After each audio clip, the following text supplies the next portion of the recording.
Call the Board of Supervisors to order. Mr. Hone, may I have a roll call, please? Supervisor Giommi. Here. Supervisor White. Here. Supervisor Horton. Here. Supervisor Schutte. Here. Mayor Bagwell. Here. You have your quorum. Thank you so much. Okay, let's see. Is Pastor Hodge here? Oh, that was like perfect timing. Hopefully that's a good sign for the day. Perfect. Let's pray.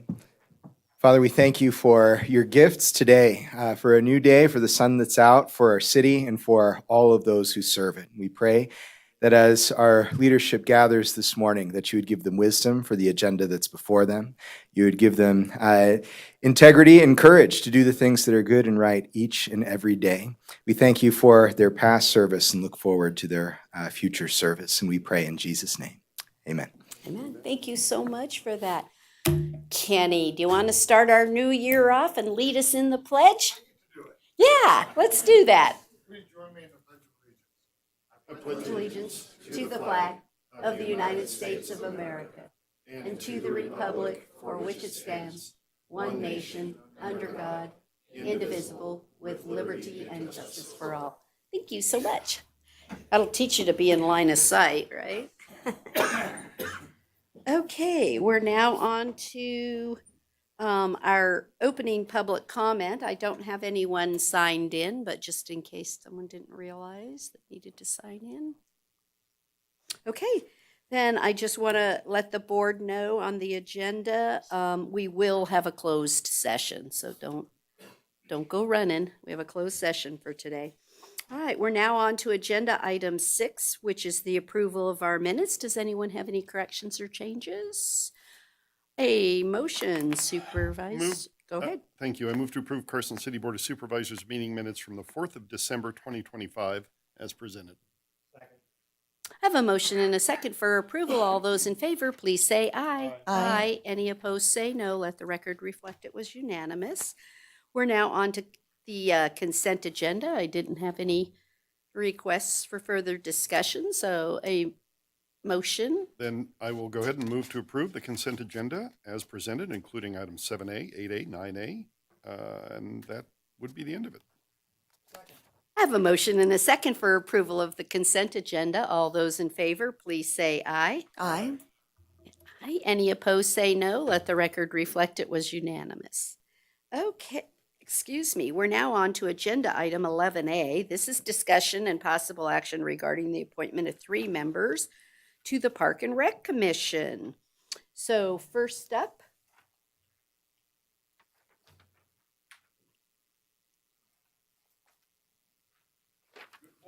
Good morning. You too. You'll push the button and it'll turn the little ring green. Perfect. There we go. And if you'll state your name for the record and then My name is Bernard Buddy Ray.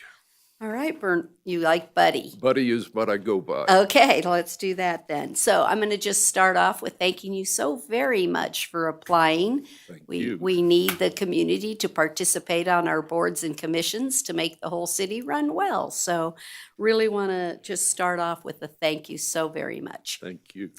Okay, so you've not been through this process before? No, but I've watched it But- online. Okay, so you understand you're ready for the grill? Yes, I- Okay, all right, so have you watched the last few Park and Rec Commission meetings? No, actually, what I've been watching is y'all evaluating the previous people for these positions. Okay.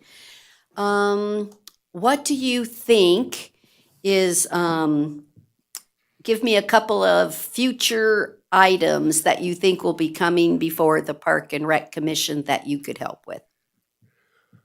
I think that the parks need to be enclosed so that dogs can run free. There are parks, for instance, behind the legislature where for years the people on the board told us that they were going to work with the legislature to get that fence finished on the 4th side. And that's been 4 years and it hasn't happened.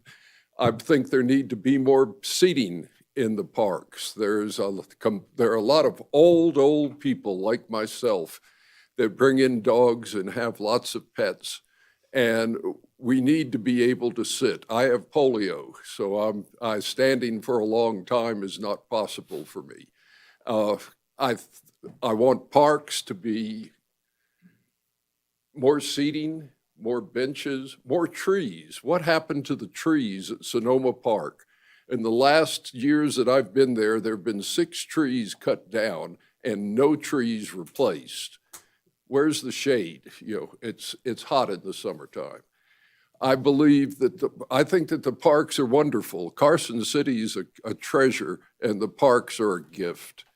And it's something that I'm all about the dogs. I take my dogs and I take other people's dogs to the park. And when we do that, for instance, at Sonoma, they've now got installed 2 new gates to get into the park. I think Ms. Schutte knows about it. My wife sent you an email. And yesterday, the parks ranger was there taking pictures where you have the gates, rather than being at the street, someone decided that they should be 50 feet on either side up into it. So you got 5 dogs that you're bringing yours and other people's dogs to the park, and you have to take them individually in because otherwise they're running all over the place. Whereas before, the gate was right at the street, which is where it should have been. If I were on the park board, I'd have been watching that all the time and would have been, hey, this needs to be checked. Hey, what's this about? And that's what I'm here for, is I want to. Jim Clyburn, the old guy from the Senate, was one of my guys that told me many years ago, he said, if you want to have a conversation, you got to sit at the table. And if you want to have anything to do with the Parks Board, you need to be on the Parks Board. And I've done this before. I've been the president of a couple of neighborhood associations. I've worked with it for years. I'm not one of these folks, like I watched y'all interview some of these other folks, and there were people that had all kinds of qualifications. And my qualification is that I care about the dogs and I care about the parks. I guess that's it. Okay, well, thank you so much, buddy.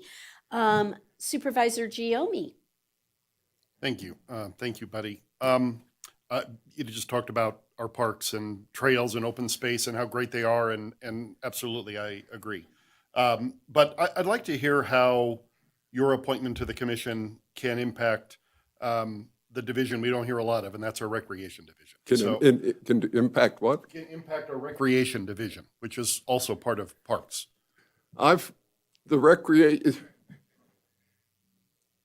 This town, between you, sir, and you, sir, you are like Charleston was where I grew up. Y'all are the people who have been the heart of this community forever. You don't need people from South Carolina, from Charleston, South Carolina, coming in and telling y'all how to do things in your town. We had New Yorkers doing that forever in Charleston. My feeling, again, I will pay attention at the meetings. I will talk with folks. As far as the recreation, I am limited.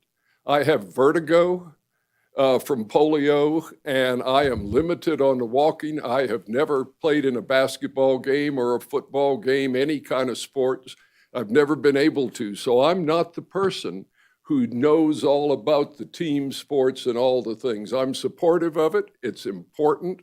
My whole life, I've watched other people do it, and I've stood on the sidelines and watched as a handicapped person. Okay, thank you. Supervisor White. Thank you. Good morning. Good morning, sir. Tell me, where are we at in the lifespan of question 18? In the lifespan of what? Question 18. That's the ballot initiative in 1997 that created our open space and put the money together for our swimming pool and such things as that. And your question for me is? Where are we at in the lifespan of question 18? I have no idea. I will, if I am selected, I'll read up on it. It's not something that I know about. It's not something that is my strength. My strength is caring for the dog parks. And there are other folks whose strength, like I know the guy with the long beard, the last time that y'all selected, Jacob, I think his name was. Jacob was really into the athletic stuff. He's athletic. He knew all that. I'm the guy that always has to sit at the meetings and sit there because I'm at meetings because I can't be out doing things. All right, thank you. Thank you so much. Supervisor Horton. Good morning, buddy. Good morning, sir. Beyond the regular meetings, how will you actively participate and promote the Parks and Recreation Department in the community? I've been on lots of these things over the years, and my real feeling is that Carson City's doing fine just like it is. When I look at the Nevada appeal, and it's not there now, but then you see the sheriff's grandfather in the Nevada appeal, taking care of it. You see yourself with all the things that have been going on. This is a town that doesn't need for me to be trying to tell folks what to do. What my thing is I can go to the meetings. I'm competent. I can read what the meetings are about. I can listen to other people's views. I don't have a stake where I'm going to feel like da-da-da-da-da. The only thing that I feel a stake in is maybe a few benches, a few more trees, safer parks, and that's it, I guess. Great, thank you. Okay. Supervisor Schutte. Hi, Buddy, and thank you so much for applying. Mine is really along the lines of the questions that have been asked, but if there's any more you want to say on this. So it was, what do you see are critical needs for the Parks and Recreation Department? And how do you envision being able to manage the differing needs of park facility users or parks and facility users? I think that you have to be willing to listen to people, and you need to not have something where it's tough is when you have an agenda that you feel like has to go through, and and you're going to pound everybody with it. I don't have that. I feel like there are people on this commission, and I've saw the folks that y'all have hired, that they don't need me to come on board and try to take charge. What I see my need being is I want to be there, be the kind of quiet person, because there are other folks that are talking about issues like with recreation and so forth that is not my expertise. Having never run a lap in my life, and never being able to walk the trails. I can't do any of that. That's not something that's part of my life.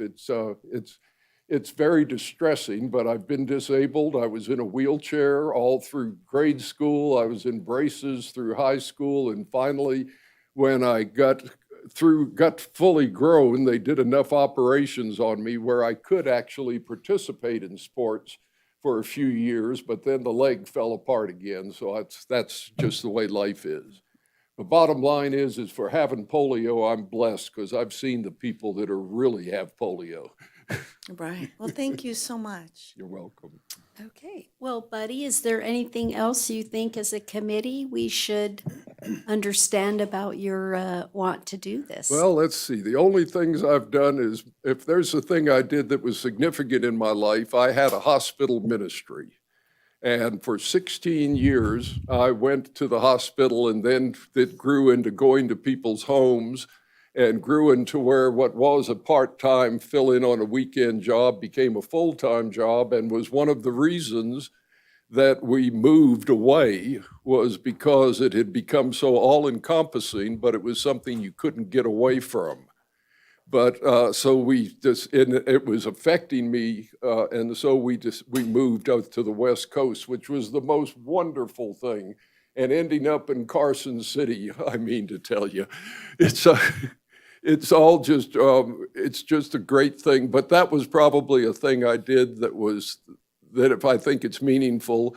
I was one of these folks, when you're all crippled up as a kid, they tell you you're going to be a Catholic priest.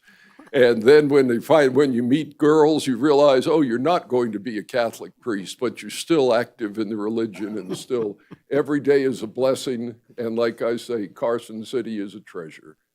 Thank you so much. And again, Thank you all so for much. thank you for applying, and we'll continue on the interviews, and then we'll Thank make our you. selections. Thank Thank you. you again so much for this. Let's see. You do it. I love reading about your family. Every time I read the appeal, Is, there's something is else that's James here? Yes, okay. Hi, come on up. Excuse me. Is it Jane or Janie? It's Jaina. Jaina with an.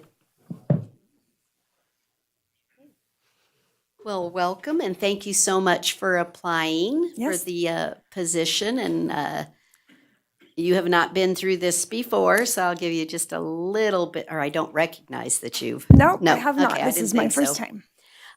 So what we'll do is each of us will ask you a question or two, and then we'll give you a chance at the end to cover anything about why you want the position that we might have missed in our questioning. Okay. And then we'll interview one more candidate, and Okay. then we'll bring it back up here and we'll discuss it and we'll select the people for the position. So Okay. how's that sound? Sounds fine. Okay, you ready? Yeah, I'm ready. Okay. Thank you. You're doing great. So I'm just going to start with, have you been watching or attending the Park and Rec Commission meetings? I have not, but I've read a few of the meeting minutes in preparation for this interview.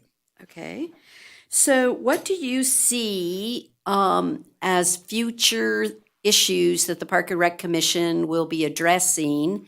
And what role do you see yourself playing in any of that? Okay, thanks for the question. I was particularly excited about the Bee City pollinator gardens that the city's embarking on, and I think perhaps this commission would have some input into where those are and how they're designed and developed. Maybe some review of that. I know that the city has also recently implemented or adopted a new master plan. And so I know that the Parks and Recreation Commission has a role in advising with respect to parks and recreation services as part of that master plan. And so I'm looking forward to serving on the commission as it's an advisory role. I understand too that the commission reviews the budgets for the Parks and Recreation Department, as well as makes advisement onto any sort of new acquisitions of property or other parks and recreation services that are desired, required, hopefully budgeted for. Great, thank you. Supervisor Giomi. Hi, Jana. Thank you for applying. We often hear about our great parks and our trails and our open spaces, and rightfully so. But I'm interested to hear how your appointment to the commission can impact the recreation division specifically. Okay, sure. Well, one of the recreational services that I particularly love in Carson City is the Aquatic Center. I've been regularly attending the Aquatic Center for some time, and so I think it's, from my perspective, as far as I can see, it's very well run and very well managed. I also recently just discovered the outdoor gear library at the recreation center, and so I think that's really a unique asset that the community offers. And I suppose that through my own personal experience, I will be able to bring some perspective onto recreational services at in the city to that. But I also just I come from a philosophy of serving on the commission. I would have a philosophy of accessibility and safety, and then just return on investment for the taxpayers who fund these services. And so I would bring that perspective to any decisions about recreation services. Okay, thank you. Supervisor White. Thank you. Good morning. Good morning. Can you tell me where you think we are in the life of question 18? You know, I cannot, because I am not quite sure what question 18 is. Question 18 is the voters ballot initiative that funds our open space program, our swimming pool and various things of that nature. Okay, I am aware now. Thank you for informing me of what that is. But I know that I'm not quite sure in the city where the perspective is on that. But from what I've seen, there is a good attendance at the Aquatic Center. And so I would see that as something that the residents of Carson City would support on a ballot initiative. Now, I also know that any initiatives to raise revenue are challenging. I know that that there needs to be made a good case for why that revenue needs to be raised. But I also believe that the sound decisions to spend that funding, at least where I have seen in the city, would help reflect on why those are needed, and it would be something that I would support. Thank you. Supervisor Horton. Good morning. Good morning. Beyond regular meetings, how will you actively participate in and promote the Parks and Recreation in a community? Sounds excellent. Well, I would attend all of the meetings and be prepared upon attending them. So I would have read all of the materials, or I will have read all of the materials that are needed. I would ask any questions that I have about, or perhaps that I have received from other citizens about those items that on the agenda. And then I would be interested in participating in any sort of events at the parks. I already do attend some of the events at our city's parks, but just being there to represent the city, I would be honored to do that. Thank you. Supervisor Shooty. Hello, and thank you so much for applying. Thank you. My question is, what do you see as critical needs for the Parks and Recreation Department?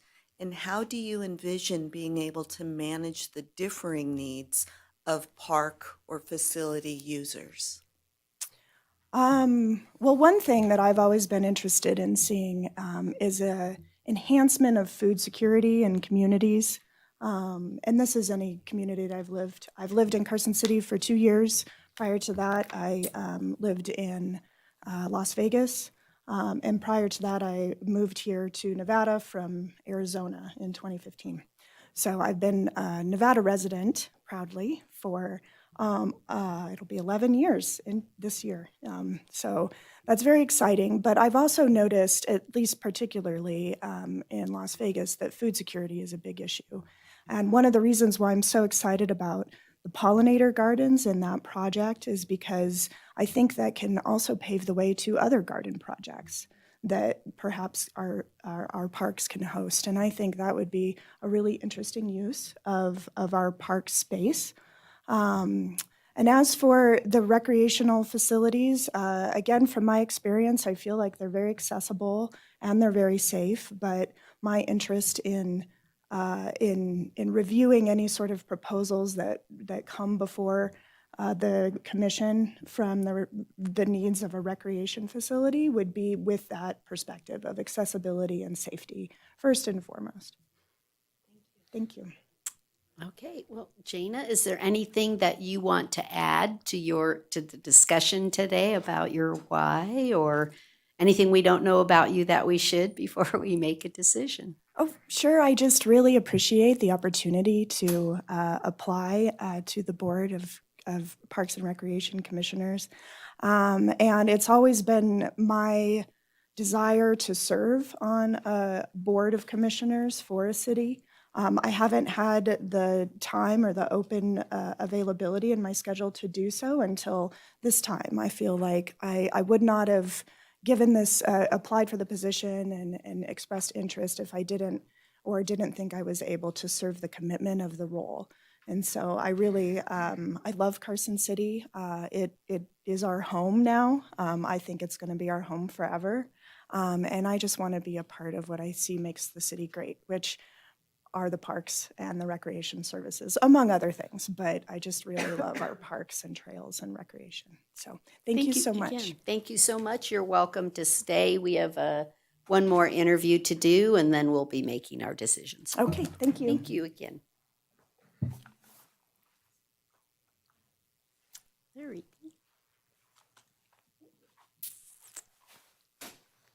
Good morning. If you'd state your name for the record. Jim Fazer. Yeah, thank you so much for applying for this position. Thank you for having me. Yeah, there you go, right? Okay, and you've watched the process or seen this happen before? Yes. Yeah, okay, so I don't have to give you a rundown, but you're last on the list for us to interview, so we'll get started. So have you been watching or attending Park and Rec meetings? I've attended several meetings over the last year. As my current capacity as president of Carson City Little League, I have a lot of interaction with the Parks Department on various things. So we had a use agreement that we got approved through the Parks Commission earlier this last year. I've also come and testified during public comment on a couple of items that have come up during the commission meetings over the last year, the master plan for Centennial, and then the turf project that's ongoing up there as well. So, Great. So what projects do you see coming before the commission over the next year or the future, and that you can make a difference or?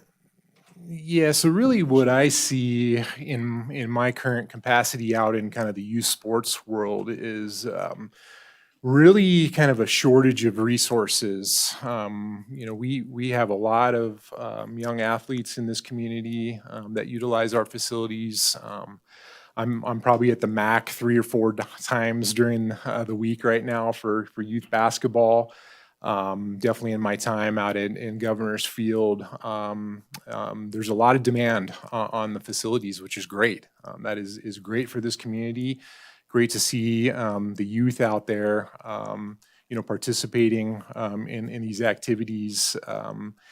And I also have 3 kids that participate in all the other parks programs. It seems like every one of them. So, and it's hard. Sometimes it's hard to get your kids into these programs. So the more we can expand these programs, the more we can and work with these different user groups. My primary experience is on the youth level, but on the adult level as well. It's how we can continue to build these programs and expand upon them where it's makes sense and it's reasonable. But that's where I kind of hope to help in that capacity is, at least from my past experience, being a user of these facilities to help, with some of my background and expertise with, managing facilities, developing projects in and around this community. Perfect, thank you. Supervisor Giomi.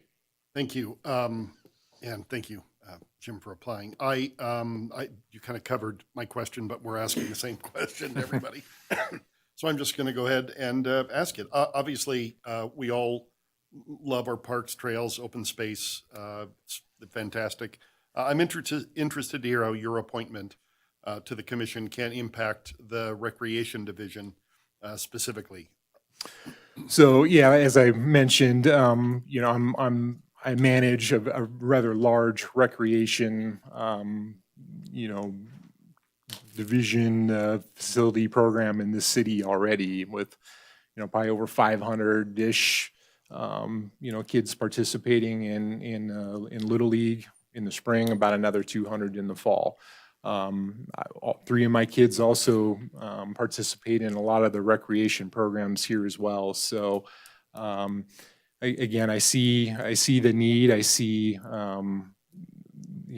where we need to continue to offer those programs. I think what the Parks Department is doing is great with a lot of the youth programs, especially during the summer months, where you're kind of trying to position your kids into different activities to kind of keep them busy throughout the summer, and really continuing to push on that, to have those opportunities, whether it's the kids programs here at the community center, or if it's out and about in the community with flag football or soccer, or they've even talked about some baseball programs as well. So definitely continuing to further those programs, because I think it's very critical for the youth in this community.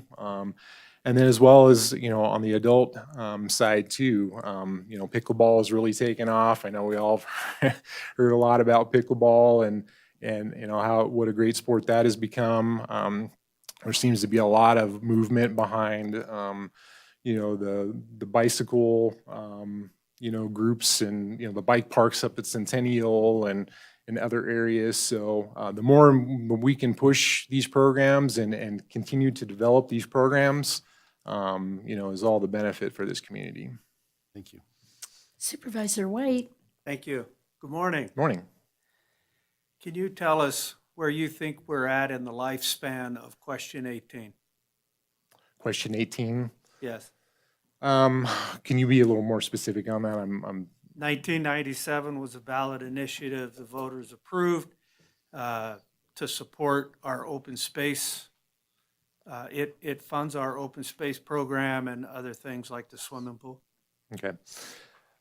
Yeah, I think, again, open space is a critical asset here to the community.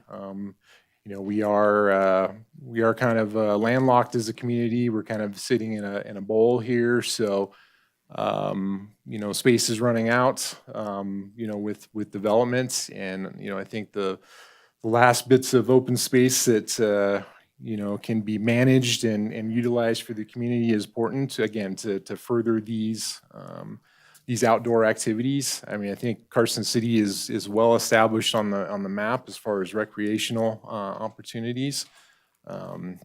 Looking at those different options, going out into the grant world, securing, additional funding for opportunities for development of projects, I think is critical. And I don't think we just want to just kind of keep and maintain what we have. We always want to look to the future and look to expand on any opportunities that we have and, look out more to the horizon when we can. Thank you. Supervisor Horton. Good morning. Morning. Beyond the regular meetings, how will you actively participate in and promote parks and recreation in the community? So I'm kind of doing that already in different capacities. So as president of Carson City Little League, I also sit on the Carson City Youth Sports Association board. We meet on a monthly basis. So that is a group of all of the kind of youth sports in this community. So we'll be starting up those meetings here again in January. That group is pretty critical because we sit down with the Parks Department on a monthly basis and we review, kind of upcoming schedules for the year with all the different groups and kind of plan field space and times. We also look at where that association can help with its assets. All of our youth groups pay dues into that group that we then look to reallocate back into the programs and assist the Parks Department with projects throughout the year. So, I'll be continuing to sit in on those. That group into the future. And then just look for other opportunities. I know there's more than just youth sports in this community. So I'm really looking forward to working with the Parks Department on all the other, projects that they have going on and hopefully utilizing my background, in the construction and also the facility management field to help provide some guidance on, future projects that they might have going on. Thank you. Thank you. Supervisor Schutte. Hi, James. Thank you so much for applying. You have already answered this, but in the interest of fairness, and I will ask if there's anything else you want to add. What do you see as critical needs for the Parks and Recreation Department, and how do you envision being able to manage the differing needs of park facility users? Yeah, so I think, my experience in the facility management world, it's always about managing your assets. And when I say assets, it's kind of a two-pronged approach. It's your staffing and it's your assets that, your physical assets that you have. And and trying to maintain those with, you know, the budgets that you have. And I know that is extremely challenging. So it's having that experience to kind of navigate, you know, where budgets align with managing those assets and really putting as much planning and effort into that process as you can to keep things sustainable, and then also trying to identify areas to grow. So, you know, I've operated in government for many years, and you know, realize that you can't have everything that you want, right? But you have to understand what you have and stretch those dollars as far as you can, and be able to recognize those areas of need. So kind of hoping, you know, my area of expertise in that field will assist the Parks Department with projects that come up in the future, and, you know, helping, you know, short-term, long-term planning. Great. So is there anything else you want to add as to your why or anything that we didn't cover in our questions today? Yeah, I just want to thank you again for the opportunity. You know, I've worked in and around this community for 20 plus years now, both in the development community, as well as, like I mentioned, in the facility side, you know, working for the Legislative Council Bureau with Mr. Yu there for a period of time, and then in my current capacity at Western Nevada College. So really have a strong commitment to this community. I have kids that are in these schools and in these parks programs, and I'm here to help. That's the bottom line is, you know, in my position and with the Little League, we're always looking for volunteers. We're always looking for people to step up that have the time to fully commit and dedicate themselves to the process and to the program, and that's what I'm committing to do here today if I'm selected. So Thank you Thank you so again so much. much for applying. We really appreciate it. You're welcome to stay because you're the last one we were interviewing, and we'll be making our decision. So we have this actually separated into two separate motions because we generally do the reappointment. So if we'd like to handle that motion, would someone like to make the motion for Mr. Meyer? Ms. Schutte serves with him. Yep. Okay, And I just don't have it right in front of me, so. just for the 4-year term ending December 31, 2029. You want me to do it, or you? I got it? moved, excuse me, sorry. I moved to reappoint Kurt Meyer to the Carson City Parks and Recreation Commission for a 4-year term beginning on, excuse me, January 1st, 2026, and ending on December 31st, 2029. I have a motion and a second for the appointment of Kurt Meyer. All those in favor, please say aye. Aye. Aye. Any opposed, say no. Let the record reflect it was unanimous. Okay, now we have the tough job of, oh, I gotcha. Okay. Of picking the other two to serve. We had 3 great candidates here today, each bringing something different to the table, but we can select 2. Does anyone want to go first with their candidates of choice? I'm comfortable with going first. Okay. You know, I appreciate everybody applying. I think for the purpose of the needs of this board and looking at Parks and Rec as a whole, it's not just parks, it's not just the recreation facilities. I think that Jana and James would be the best fit for this. Okay.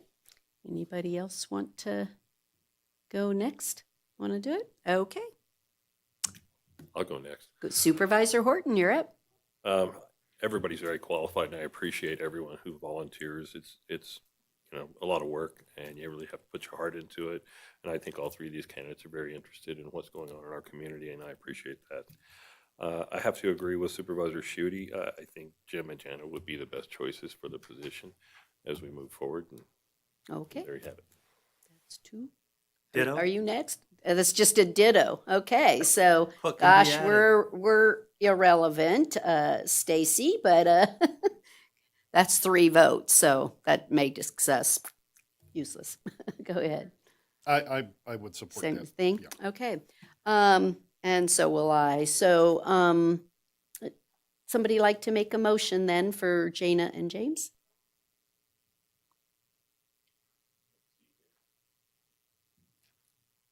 I move to appoint Jim Fazer and Jana Moen to the Carson City Parks and Recreation Commission for a 4-year term beginning on January 1st, 2026 and ending on December 31st, 2029. I second. I have a motion and a second for approval of Jana Moen and James Feaser. All those in favor, please say aye. Aye. Any opposed, say no. Let the record reflect it was unanimous. And thank you, Buddy. Maybe go to some of the meetings and make a difference in dog parks. You have a couple of us that are pretty much dog park people too, so you definitely struck a chord there. Thank you. You too. Thank you. Okay, we're now going to move on to agenda item 11B, which is the appointment for 2 members to the Planning Commission due to the expiration of their terms for a 4-year term. Am I correct, Mr. Stedfield is not here? So he was going to be our only new interview potentially, and he's unable to attend. Did any member want to talk to the other 2, or are you ready for a motion? We know we've had these guys for years, so we kind of know them in advance. So I will accept a motion.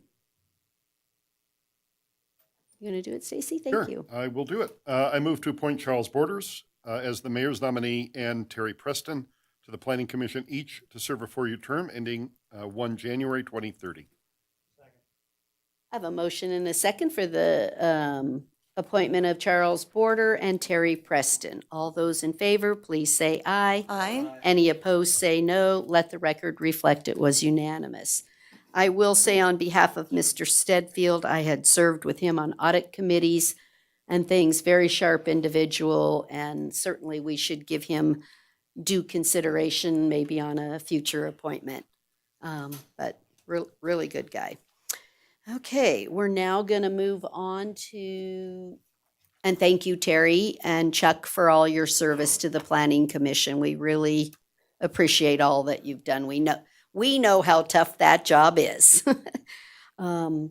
Okay, we're now going to move to agenda item 11C, which is a memorandum of understanding between Carson City and the Carson City Firefighters Association, Local 2251, to incorporate a new position for our non-suppression paramedics into the existing collective bargaining agreement for certain non-supervisories with an estimated fiscal impact of $37,972 for fiscal 26 for the budget that was already approved, as well as an increase to salary and benefit projections. Mr. Martell, are you going to bring us this one? Just highlight.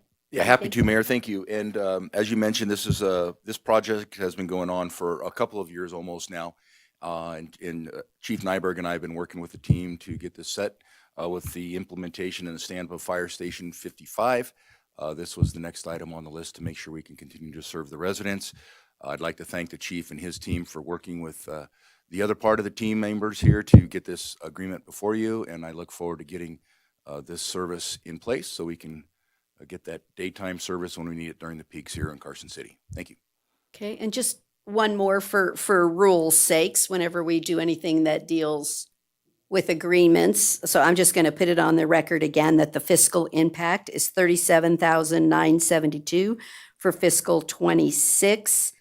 And then the impact for 27 and 28 will be $47,063 and $56,613 for a total increase over the remaining term of the collective bargaining agreement of $141,648. Sorry, that's just a technical thing we do whenever we have an employee negotiation issue. Does any member Out of have the any enterprise questions? fund, can you note that it was out of the enterprise fund? out of the enterprise fund. It's planned to be out of the ambulance fund, right? As long as it continues to keep doing as well as it is. Does any member have a question on the agreement? No? Is there any public comment on this item? Okay, I'll accept a motion. Supervisor Giomi. I move to approve the MOU as presented. I have a motion and a second for approval. All those in favor, please say aye. Aye. Any opposed, say no. Let the record reflect it was unanimous. Thank you for all your hard work to get this done. Oh, there you go. Okay, we're now going to move on to agenda item 11D, which is our nominations for our Board of Supervisors for all of the normal ones. You have the list before you, and I'm assuming that no member wanted to change their workload. Yeah, except for just doing less next year, but it doesn't look like that's going to happen. Okay, these are just appointments, so does somebody want to make a motion? Through the Sure, laundry I guess list? I will. Okay, Supervisor Giomi. I move to appoint Supervisor Hudy to the RTC for a 2-year term starting now, ending December 31, 2027, and to the Audit Committee for a 1-year term beginning now and ending December 31st, 2026. I move to appoint myself to NACO for a 1-year term ending on December 31st, 2026, and starting now. Mayor Bagwell over that same term and to that same association as an alternate, and Mayor Bagwell to the Nevada League of Cities Board of Directors for a 1-year term starting today, ending 31 December 2026. I second. I have a motion and several seconds. All those in favor, please say aye. Aye. Aye. Any opposed, say no. Let the record reflect it was unanimous. Okay, we're now on to agenda item 12A, which is discussion and possible action on our proposed resolution for 11.61 acres of right-of-way. Mr. Hohen, may I have the title, please? Resolution 2026-R-1, a resolution accepting approximately 11.61 acres of real property for use as a public right-of-way at Anderson Ranch, designated as assessor parcel number 001-255-01, Bravestone Avenue, Lovelock Street, Copper Hill Avenue, Driftwood Street, West Haven Avenue, Pickaxe Street, and portions of Bolero Drive, La Mirada Street, Newman Place, Lexington Avenue, North Richmond Avenue, and West Sunset Way. Thank you so much. Does any member have a question for Mr. Nellis? He's here if we have anything on this one. Comments? Any member have a comment they want to make? No? Okay, is there any public comment, just in general on this? Okay, seeing none, then I'll accept a motion. Supervisor Horton.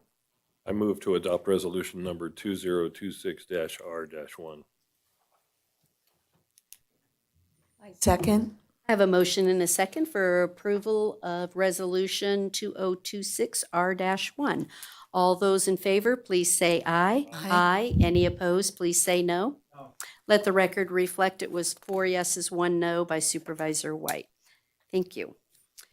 Okay, we're now on to agenda item 13A, a determination of whether it's a necessity exists for the continued imposition of the tax for infrastructure under NRS Chapter 377B and Chapter 21.06 of our municipal code, and the adoption of amended plan of expenditure for the proceeds of the tax for local road projects, and a resolution that renames the V&T Special Infrastructure Fund as the Street and Highway Infrastructure Fund, capital projects.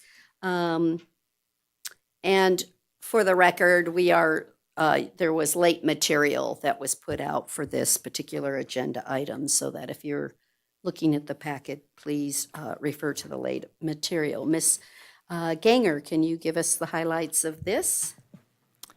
Good morning, thank you.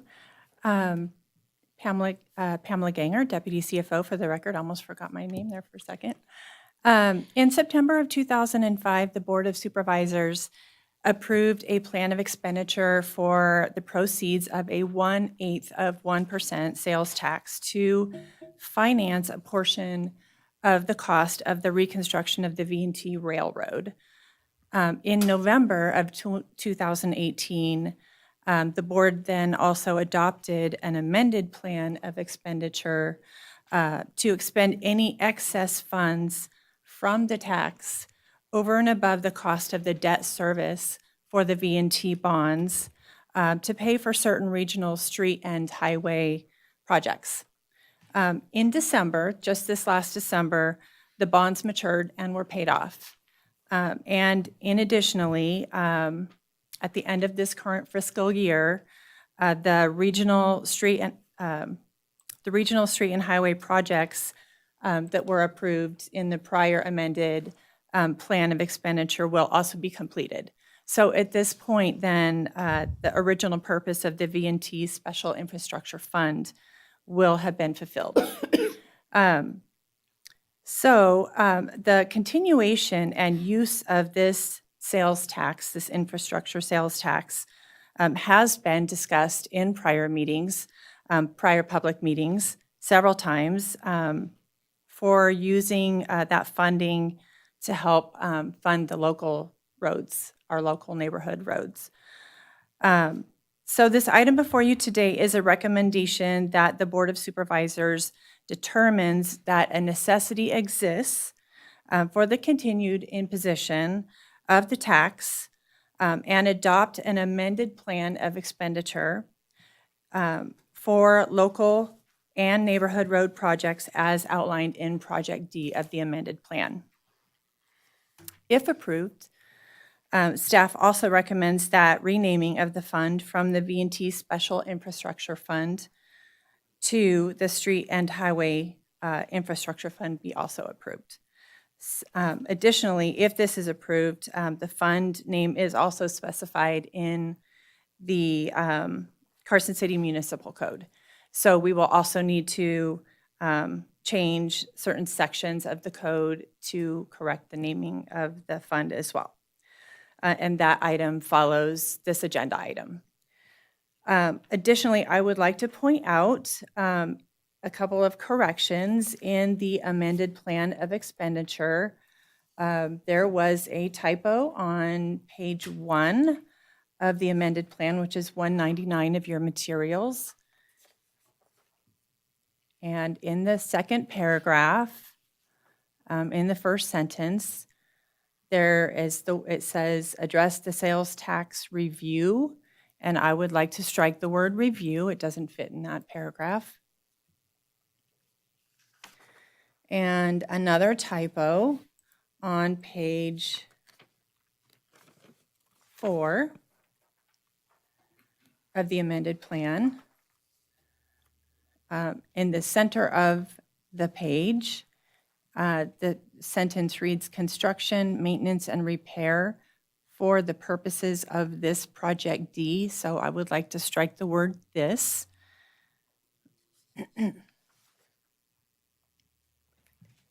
And then finally, in the resolution, as Mayor Bagwell mentioned, that there was late material introducing a couple of changes to the references in the NAC and also just a typo in the naming. And so, but additionally, we neglected to reference appropriately NAC 354-241, sections 5 and 7, as well as NRS 354-6113. Those are additional requirements for changing the name of the fund and the type of fund from special revenue fund to a capital projects fund. And also, I just wanted to point out, it references NRS chapter 377B, and it should, just to be more specific, it should be 377B 160 section 3, subsection 3 and E. So So with th- that, tho- I'm those available for changes are any not on here. questions. Correct. They're not on there, yeah. This is a Those are late extra material. changes. That's Yes. correct. So it's caught after the late material was, Okay, can you, sorry. Yes, sir. I'm not trying to be dense, but can you go over where you're putting that?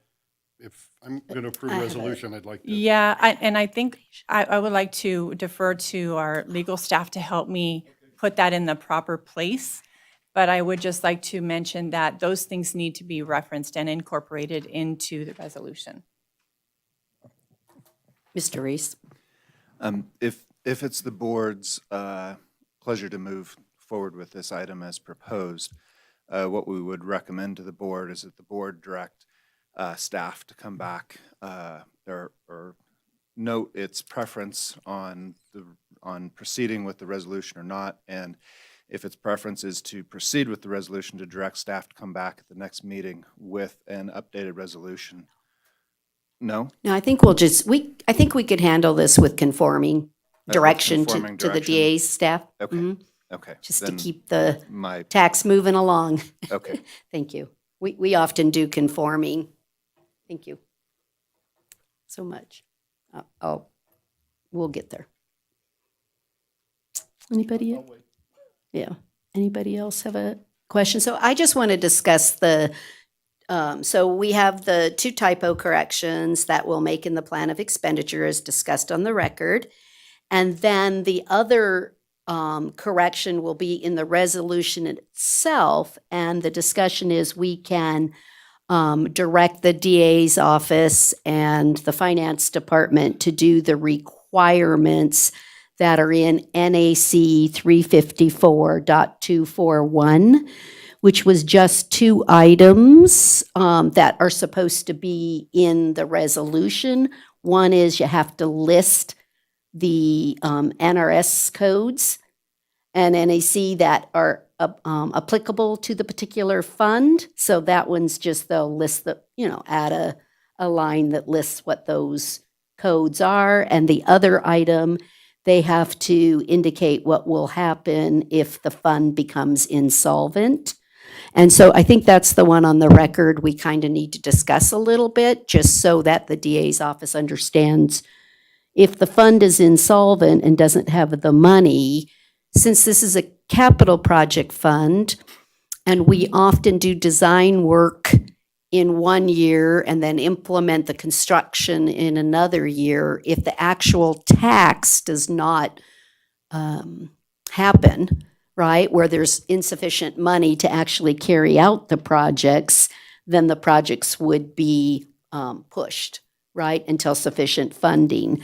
So I don't see, unless any members of this board, I don't see us, we could do an interfund loan if it was a short term that we just needed to do to cover a month to get a project completed or finished and the tax to come in, might be a timing. But I don't see us actually, bailing it out or doing something different, unless one of you does, since this is a capital project fund. And I think that all we need to do is direct the district attorney's office to cover those 2 missing elements. Supervisor Giomi. Don't know how comfortable I am doing that. I mean, I didn't see those NRSs. Sometimes I like to look at them. I don't even know where you're going to put them. I'm supportive of this, but I'm not sure I'm comfortable just saying, make it right. That's just me. That's okay. They're minor. One's just listing the statutes. Yeah, okay. Anybody else comment? Let's go to public comment first, then too, and then we can bring it back up here. Come on, Mr. Costa.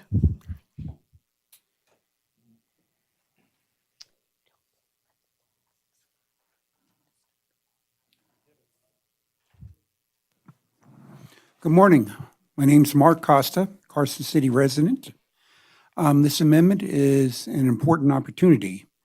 If I understand correctly, for continuing a tax that amounts to 12.5 cents per $100 of taxable items, we can go ahead and receive an additional $2 million for road work, maintenance, and repair on that. And plus, we have a $1 million jumpstart, if I understand this correctly.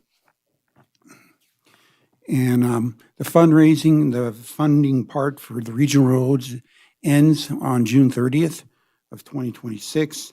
And then we can go ahead and begin work on helping out the local roads. Local roads have a very big disparity with the condition of the regional roads, according to the PCI survey that was conducted at the end of 2024 on that. About 14 points or 14%, I think it was 69% for the regional road and 55 for the local roads. Regional roads receive more travel, no question about that.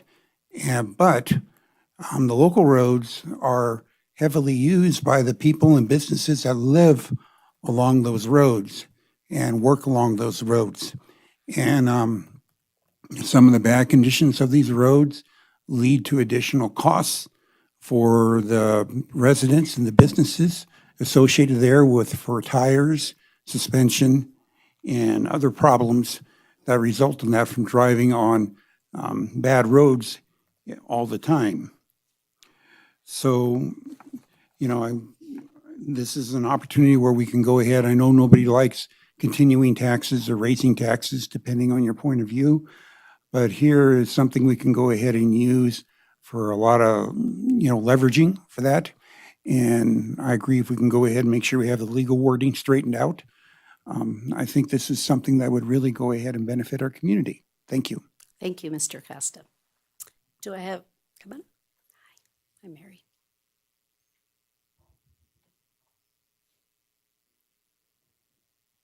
Push the button. Okay. There you go. Mary Sonata, 22-year resident of Carson City, who lives in a neighborhood that hasn't had their streets any maintenance in over 17 years. So you can imagine what the condition of those roads are. We have canyons going across the street.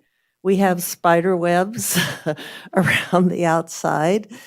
And our local roads desperately need to be attended again. We need to start having regular maintenance again, and we need to fix the bad streets that we have. I'm thrilled that this board is finally dedicating some money to do this, and I just hope that this won't be the last amount of money that's dedicated, because there has been deferred maintenance for at least 17 years in my neighborhood. And we need to address this. And I sincerely hope that everybody supports this measure. Thank you. Thank you, Mary. Is there any other? Come on up. Good morning. Terry Preston, Chair of the Carson City Chamber of Commerce. And I'd like to thank Ronnie on helping us write this, because she's a wonderful wordsmith.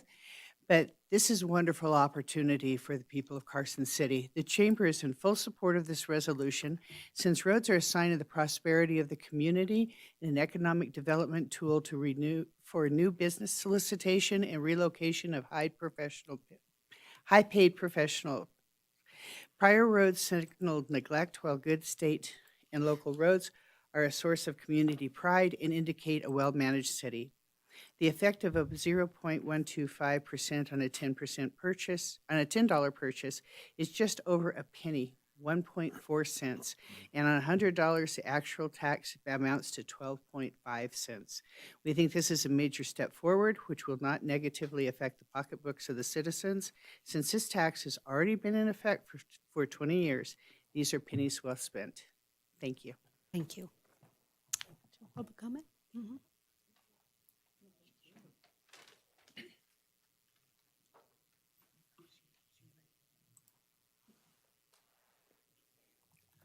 Ralph Thomas from Carson City. I appreciate the work that you've done on this, and I support it. And any other process or means you can come up with funding for our local road system. That's the major roads in the city. It's one of the biggest investments the city has. And hopefully we won't keep deferring maintenance and cause more damage over the years. I just really emphasize, the work that we need to do on these roads. There's so much alligatoring and the roads are just degrading terribly. And I appreciate your work of coming up with different methods of funding for these roads and stuff. And so just wanted to let you know I really appreciate it. And thank you very much.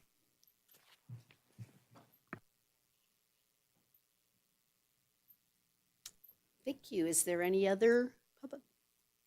Hi, Tom. Come on up. Hi, I'm Tom Grundy. I'm a resident of Carson City.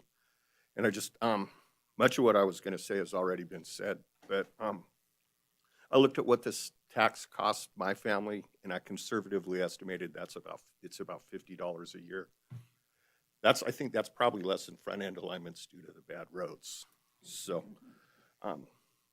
it's about $94 on the cost of a $75,000 car. So the price of floor mats. It's not much.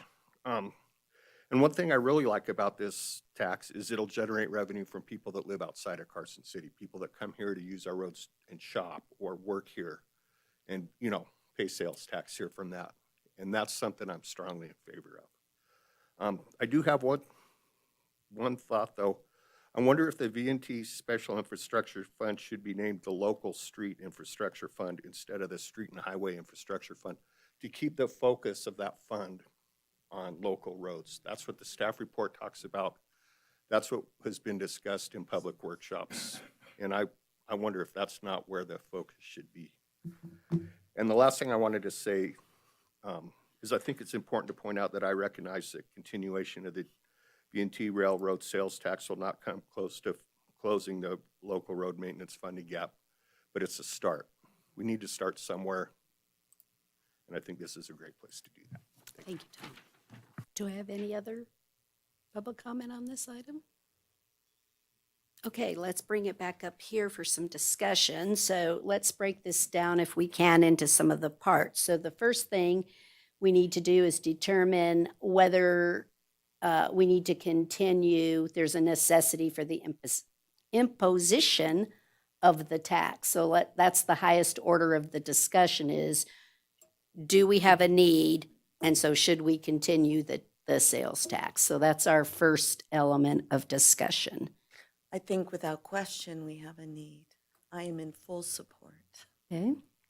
Anybody else? Supervisor? I concur that there is this need, and I will tell you in my outreach to the community about this agenda item today, virtually every citizen was supportive.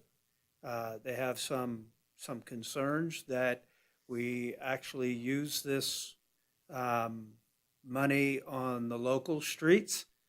And I heard that same comment about we should call it a local streets project, but this is coming out of a NDOT definition as I understand it. However, if you look at this agenda item, at least a half a dozen times it is stated that this is for local roads. And so I think we are pigeonholing this money into local roads. And in fact, I'm very comfortable with the way the language is that does just that, local roads. And on page 202 of the agenda, it specifically lays out exactly what will the money be spent on. And I would like to point out that says it does not include construction of new roadways. We're absolutely putting this in a maintenance fund. And I am supportive of this. However, like Supervisor Giomi, I am substantially uncomfortable that we have substantial late material that we've not been able to review. Okay. I don't think it's, I'll just say one, yes. I concur that we have a necessity. I think we've been talking to the public for years. We've had several public hearings. We've put it in plans. We've put it in ballot measures, everything else. So I think this should come as zero surprise to the public that the board is considering the continuation of this tax. I think it's something we committed to, and so I don't have a problem supporting it. I know we all hate taxes, but, or that common answer is they never go away once they get started.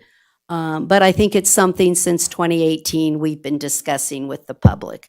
It's something, we made that statement right off the beginning I that would we were just say going to that do it. this is an opportunity for it to go away. If we wanted it to go away, or if the public wanted it to go away, this would be the time for them to say that. And they haven't. I agree with Supervisor White. Overwhelmingly, Right. they've not said that. So And- I, Or I'm sorry. no, that's okay.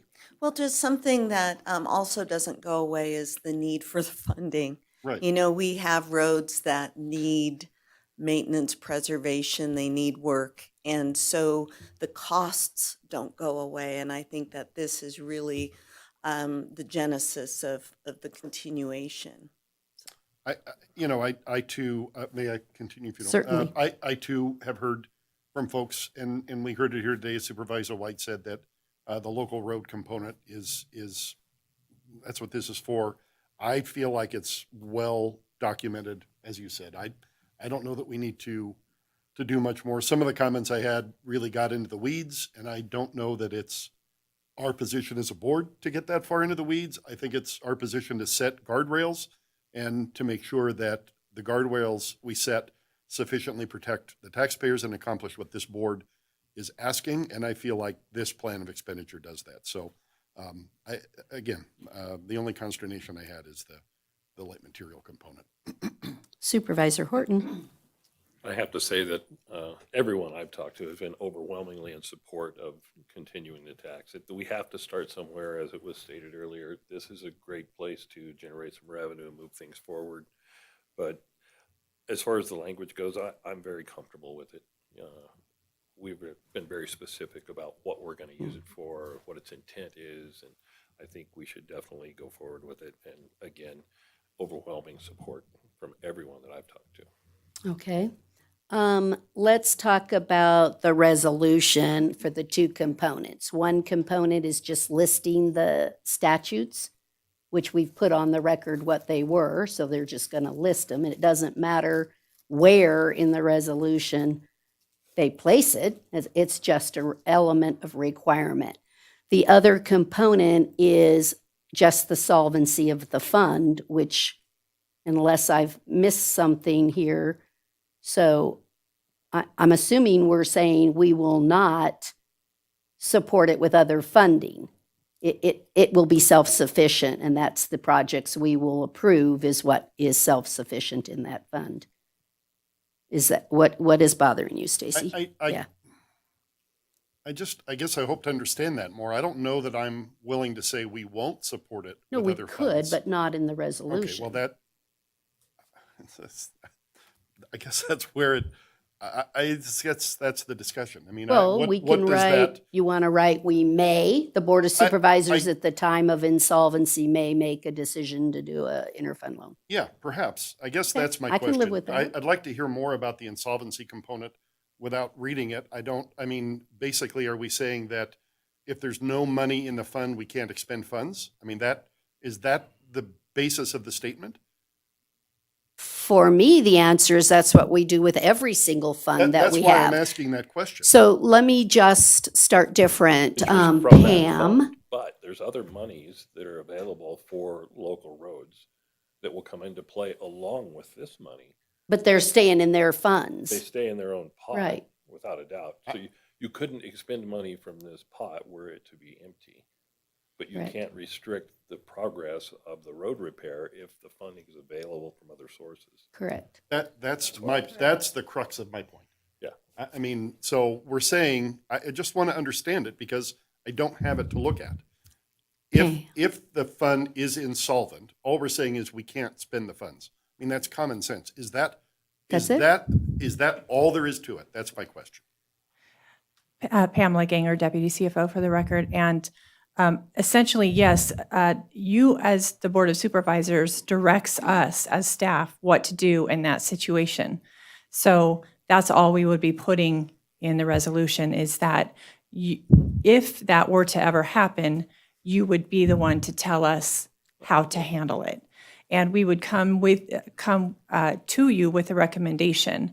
And in the past, when that has happened with other funds, as the mayor mentioned earlier, that what we often do is do a temporary interfund loan, which would then later be repaid by the fund, just to right the situation of the temporary insolvency.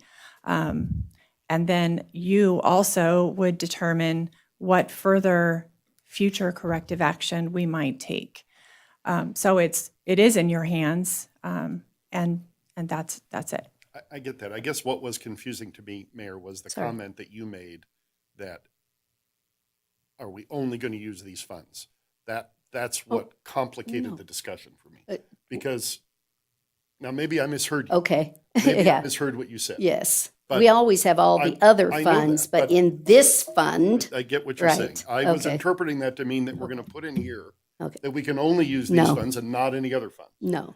And Nope, I just said we could do an interfund. We can, well, we'll make the An decision. interfund is not Right. using the funds, it's a loan. An interfund is a loan. This is And that- not the sole funding source for No, the I pavement get that, but management that's program. not what I heard her say. So Sorry. that's all I was. Thirty, though, Right. this is not the only funding source for pavement management. Right. We Correct. currently have a program that we funded. use. And I agree, Right. and that's exactly what I wanted to ensure the protection of. No, I'm with you. Yes. So it really is just gonna say if it's insolvent, it will come back with recommendations from the finance department to the Board of Supervisors. That Okay. part totally, I mean, you can't That's easy. have a fund. You're right. I mean, you can't spend money That out you of a don't fund that have. doesn't have any money. Yeah. I get it. It was the Perfect. other component of Sorry. that Okay. threw me off the track. Are you Or more as comfortable my great now? friend Ozzy Osbourne said, off the rails on the crazy train. Okay. So are we okay then? We'll just let the district attorney's office put the 2 lines in. Does anyone care where it is? I don't care where it is in the resolution. Who cares? We just have to have a compliance issue so we can move forward. Pretty okay? And I promise if when they have me sign it, it doesn't do what we just said, I won't sign it. Right? It'll do what we just discussed. Let me just double check That with will the, be the district attorney. only change to the resolution is the insertion of those to NRS numbers. the NRS numbers, and that if it's insolvent, it will come back to the Board of Supervisors for corrective action. And then we'll let the DA's office make the fancy words for compliance. And let me just double check since I just put them on the hook. And That's something, Mr. Your office can take care of those 2 little compliance issues quickly? Okay. I just want to, since I put them on the hook. Nothing in in that language will change the meaning of any of this that we've talked about today, any of this agenda item documents. Nothing will change except the insertion of those 2 items. Correct. Okay. Anybody else have anything else to bring up or do? Okay, then, would you guys like me to make this motion? Okay. I move to determine that a necessity exists for the continued imposition of the tax, adopt the amended plan of expenditure as discussed on the record with the 2 typo corrections, and adopt resolution number, or is it R2? It's 2 or 2? Yeah. Allowing the district attorney's office to conform the missing elements for NAC 354241 as required by resolutions. I second. I have a motion and a second on the record. All those in favor, please say aye. Aye. Any opposed, say no. Let the record reflect it was unanimous. Thank you so much for your hard work, and you just have 2 lines to do, Todd. Thank you. Okay, we're now on to agenda item 13B, discussion and possible action to introduce on first reading a proposed ordinance renaming the fund. Mr. Hohen. Bill number 101, an ordinance relating to taxation, renaming the V&T Special Infrastructure Fund to the Street and Highway Infrastructure Fund, and providing other matters properly related thereto. We've already had a lot of discussion. Is there anything, though, on this item that you would like to add? I do not have anything else to add on this. Everybody was good? Okay, is there any public comment on this item? Seeing none, I'll bring it back up here for a motion then. Supervisor Giomi. I move to introduce on first reading Bill number 101. Excuse me. Motion and a second for the introduction of Bill number 101. All those in favor, please say aye. Aye. Any opposed, say no. Let the record reflect that was unanimous. Thank you so much. We're going to take just a 5-minute recess, and then Well, we know you're going to be. you're longer and we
Call the Board of Supervisors back to order. We're now on agenda item 14A, discussion and possible action regarding the master plan annual report from the Planning Commission. Ms. Sullivan, Thank take you, us ma'am. through it. Yes, it just so happens after your conversation about the NRS, I'm starting with the NRS. There you go. Okay, so why are we here? Because NRS 278191, subsection 1, states that the Planning Commission shall endeavor to promote public interest in and understanding of the master plan and of official plans and regulations related thereto. As a means of furthering the purpose of the master plan, the commission shall annually make recommendations to the Board of Supervisors for implementation of the plan. So we do this every single year. The Planning Commission will review the master plan, and they'll make recommendations to the Board of Supervisors relative to modifications that they're recommending. So this is your master plan annual report. The Planning Commission did review the master plan at its meeting of December 16, 2025, and moved to recommend to the Board of Supervisors acceptance of the master plan annual report. And I'll go through the substantive items of that report in just a minute.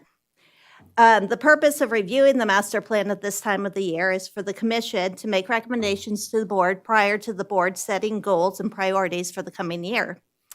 So every single year we look at mapping corrections.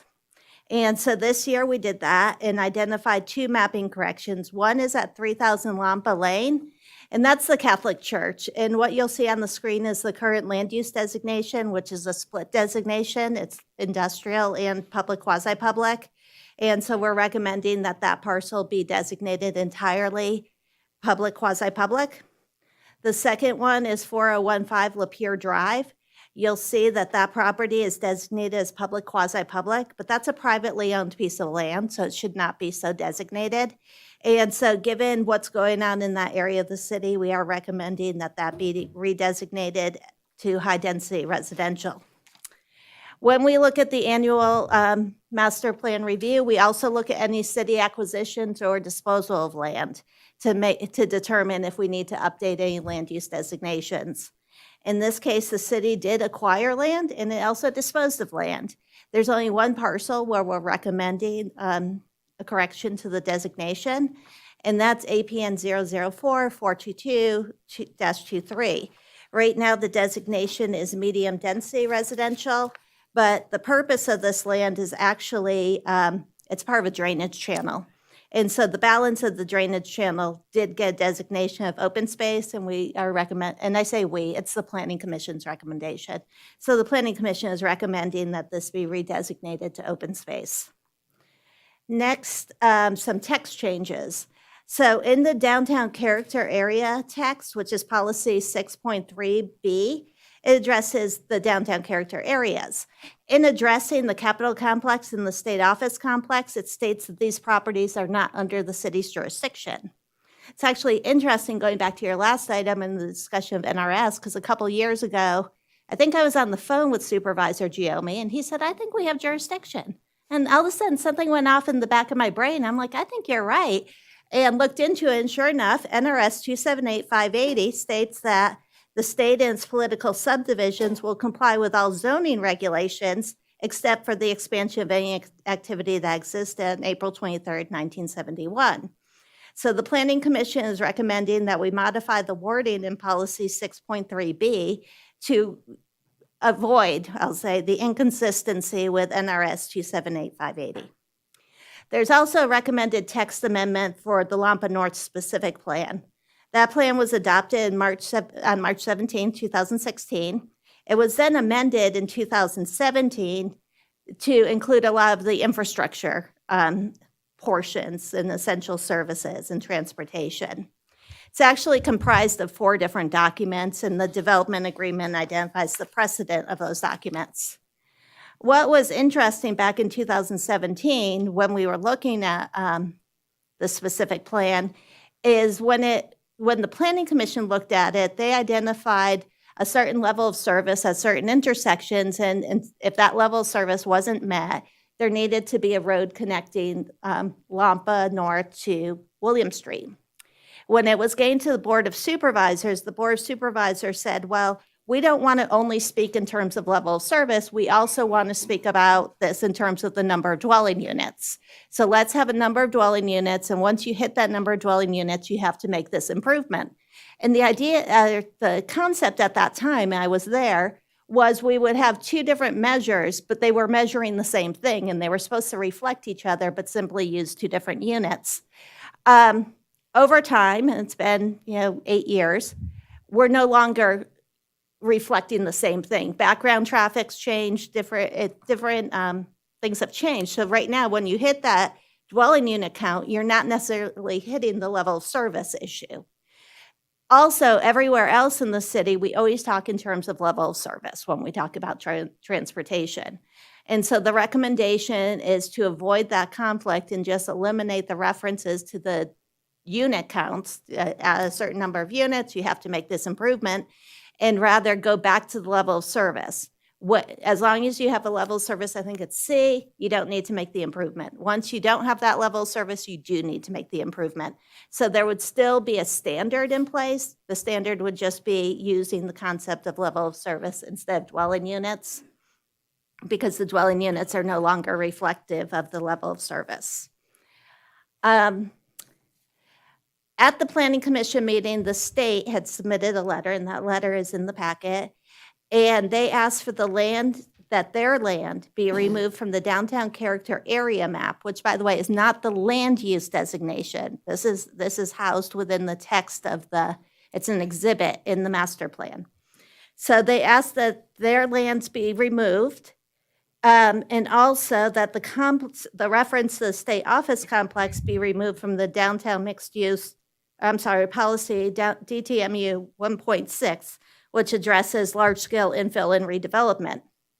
What you can see on this screen is that in 2006, a lot of the state land was included in the downtown character area. In 2025, that area expanded to go, and I'll speak specifically to the area east of Stewart, south of Lil Lane. So it was expanded in 2025, although I do want to point out it was included in 2006. So what the state has requested in their letter is anything, if you look at the 2025 map, anything designated as state office complex, which is the light blue, so it's located east of Stewart and it's a state-owned land, that be removed from the downtown character area map. So it would no longer be subject to the standards and the policies for the downtown area. There's also the reference, again, in downtown mixed use 1.6, which specifically references the state office complex, and they're asking that the reference to the state office complex be removed from that policy. The Planning Commission did consider the request of the state and voted to not include it in its recommendation to the Board of Supervisors. So the Planning Commission is not recommending this change to you, but I wanted to carry it forward so you would be aware of it. The Planning Commission did not have time to get through the action matrix. The action matrix is really important because you might be wondering why I'm not talking about the update to Title 18. Obviously, the update to Title 18 to create consistency and to implement the master plan is really, really important. And in fact, you funded it for this year.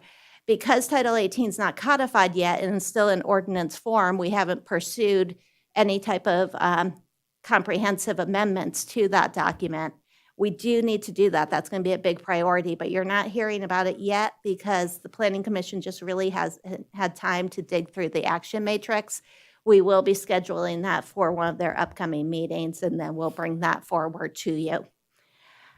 So with all of that, the Planning Commission is recommending acceptance of the annual report as presented, and I'm happy to answer questions. Thank you. Does any member have a question? So just to clarify on the record, it's two separate actions. This one is just to accept their report.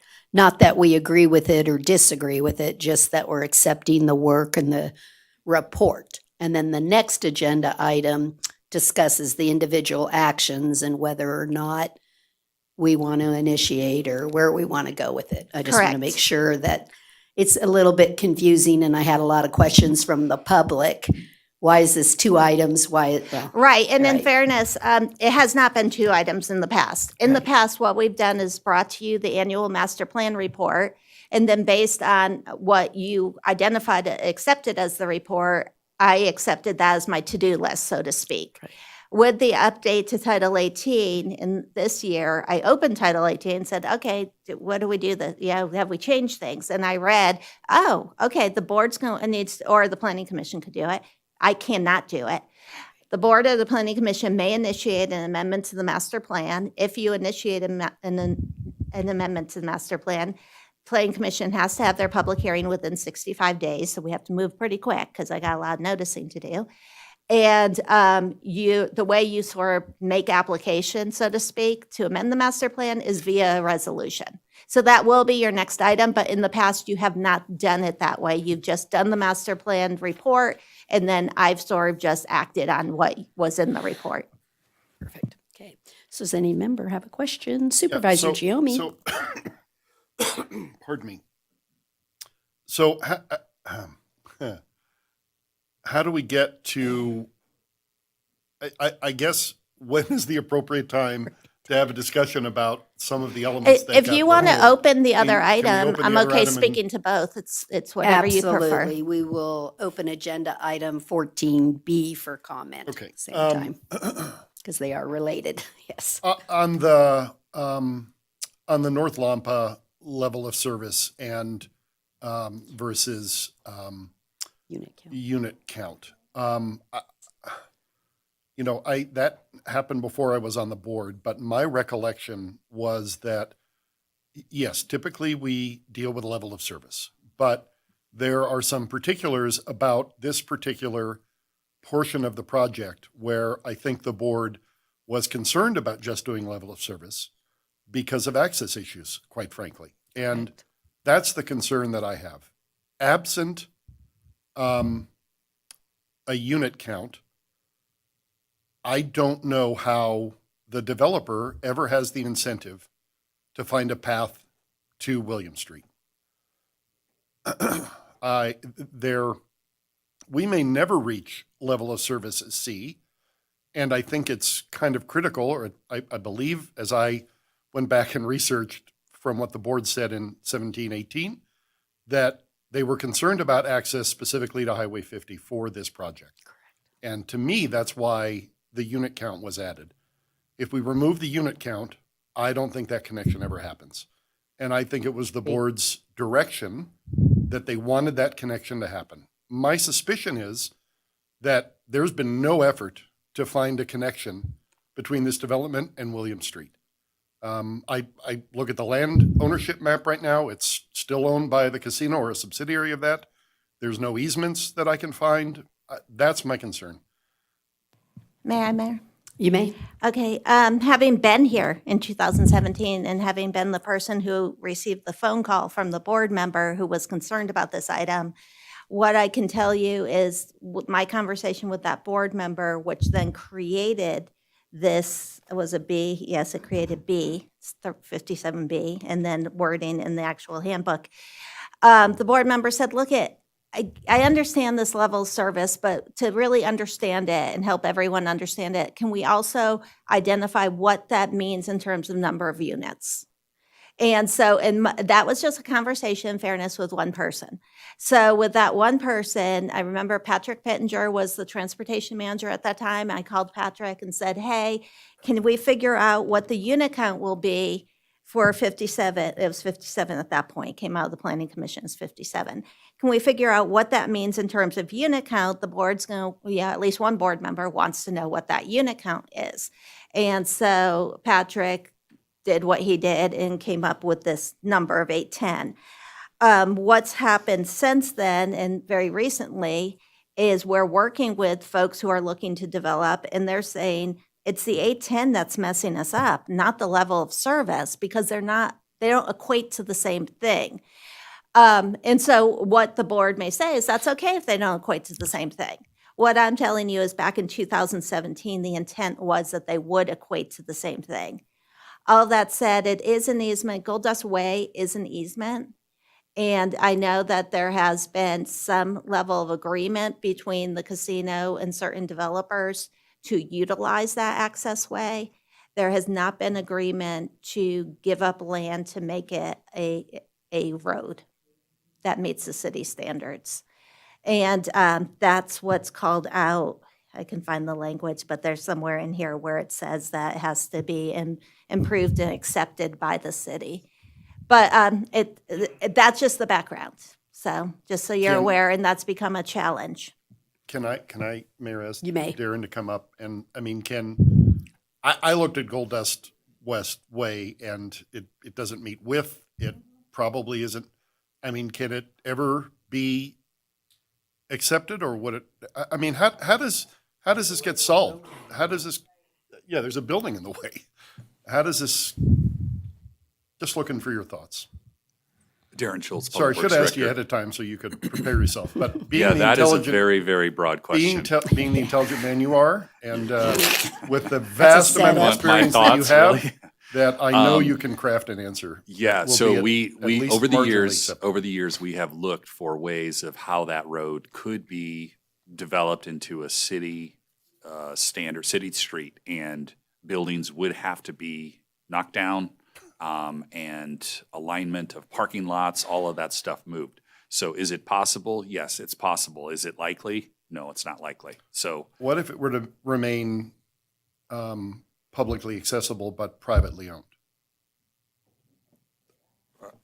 That's essentially a driveway, not a road. So it's not Darren's shop. we don't care. Right. Well, we have a lot of roads that are private, but not a lot. But we do have a provision But those for roads are privately owned built to the roads. city standard. When somebody, Private roads are built to the city standard. correct. And if you, if you look at in the Planning Commission report, page 4 of 5, 57B, what that were, and again, the B was added at the, they didn't come from Planning Commission, that was at the request of the board. Right. It says on the portion of Lompo Ranch west of I-580, so not the east side, building permits for no more than 810 dwelling units shall be issued unless a road, so we're not talking about access, it says the word road, connecting to William Street has been improved in the improvements accepted by Carson City. So what I'm observing is it's going to be difficult to develop Lampa without access to William Street. I believe access can be achieved. I don't believe, and there have been efforts for the road, and it hasn't just been the Gold Dust Way. Developers have also been in conversations with, I think there was a Subway there. I don't think the Subway's there anymore. That shopping center in there. They've looked to see if they could somehow get through that area to get to William Street. So there has been exploration. All that said, what this condition says is you have to build a road. And what I can tell you is that 57A is already talking about the level of service. So you're not going to be able to build if you're not meeting the level of service. You got to figure that out. And 57B was simply meant to mirror 57A, but use a different unit count, is the background. Okay, I'll stop talking. I don't have don't an think answer. Thank you, it, Darren. so I guess I was the one that was there. I don't think the unit count was meant to mirror. I think it, not at all. I agree with Stacy. It was not. It was to guarantee the public and that whole area for the amount of growth and the amount of units that were potentially going to be built, which was like, I don't know, 2,200. It was a massive project on Lampa, right? On that parcel. And so it was actually meant to say there are two issues here. One is level of service, which we normally do, but no matter what, by XYZ unit count, you still have to do it. I think our discussion is more, what is the level potentially that we need? So you could leave A as is, like we do for everything else, right? If your level of service equals this, you have to do that. But maybe it's a rewording of B to say by 810 units, though, you'll have an access point. Maybe not a road to our full standard, but we wanted an exit for fire code. Just, it was too massive and too big. So maybe the real discussion is what's the right answer that we would accept for access of William Street? That's more what I'm interested in. So maybe it doesn't have to be a full road at 810. We use our normal standards to say when you hit this level of service, you need a fully functioning road. But by the 810th unit, you have to at least give me an access point so that people can get in and can get out. Yeah, I think that's a good solution, actually. I mean, I think that's That was my recollection. Yeah, I mean, that that's- was my interpretation of the comments. that's really what we were after with that secondary comment. And so may I also ask, who brought this item to discussion point? Did the developer request it? It was Supervisor About Oh, who called me. okay. Did you mean now Na- or then? Then, Did you mean no. now? Yeah, Who brought it what brought forward it up now? Yeah. Oh, it's a challenge. I mean, Oh, the Public Works Director just explained the idea of so we this have road. developers coming to try and do something and they're unable Correct, to and get they're- past go They're- because of They this. can meet the element. level of service, Right. but they can't figure out how to build a road. And again, it says unless a road connecting to William Street has been improved and the Right. improvements accepted by Carson City. So, So okay. they can get access, they can't get a road. Supervisor White? Would it be acceptable to perhaps under contract, that's an emergency exit, where you're That's not what- using it every day? Because that isn't going to work, to Correct. try to use that as access to that neighborhood. But under an emergency situation, the crash gate opens and off you go. That's kind of what I'm alluding to as we figure out something that would be acceptable. Like you said, how do we get people out?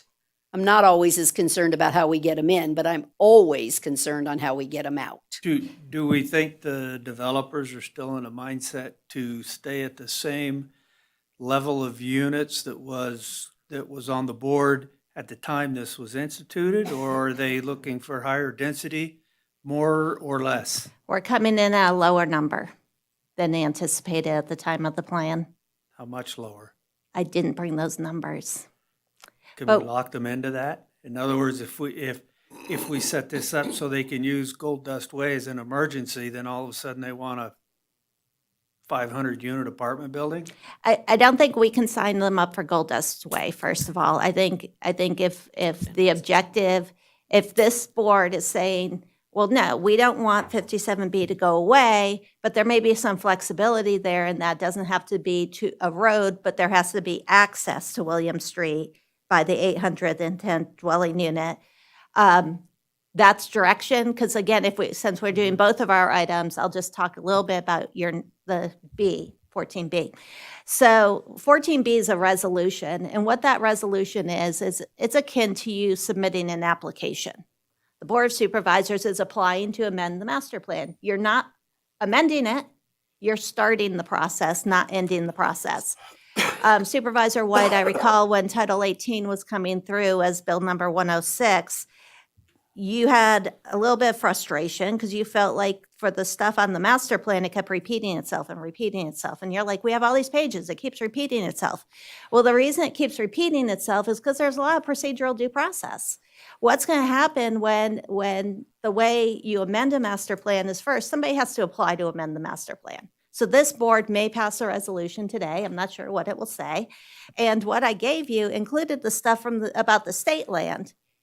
Not because Planning Commission recommended it, because they did not. I put it there because it's easier to take stuff out of a resolution than add it to. So that's the only reason I included it. It wasn't to show a preference. It was just procedurally easier. So somebody has to apply to amend the master plan.